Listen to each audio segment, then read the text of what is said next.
So if that conversation that you and Joe had would have went well, and it would have, and let's say it went into a different direction to where you guys started talking again, would you?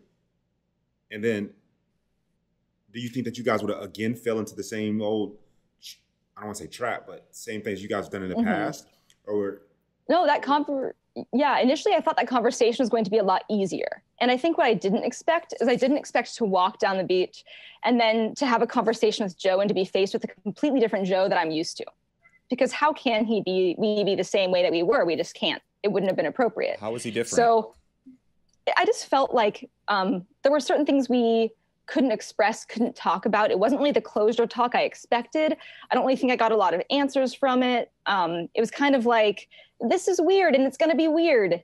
And I was just expecting there to be so much more vulnerability and openness and like understanding of where we were, like how this was. And I felt kind of like, understandably, he wasn't giving as much of himself to me that I was used to. Like our relationship was always really open, really vulnerable, really communicative.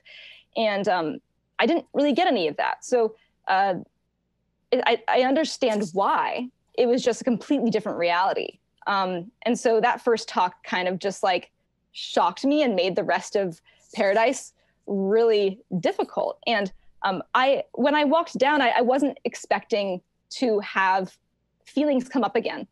You know, I was expecting it to be kind of more so cut and dry. Like, we've tried this, we've done this before. We know that at least we know we tried. We want happiness for each other. We want to move on. And I wanted that for him. And I literally actively avoided him pretty much the entire time that I was there because I didn't want to get in the way of him developing something with someone else. Like, that's just not, I wasn't interested in that because I knew that we had really tried. And Serena's great. Like, there's nothing bad to say about Serena. Like, she was so sweet, so respectful as well. It was an awkward situation. And I just didn't expect it to be as weird as it was. So you don't have to answer, but you said something there. You said you guys couldn't talk about some of the things. What were some of the things, if I may?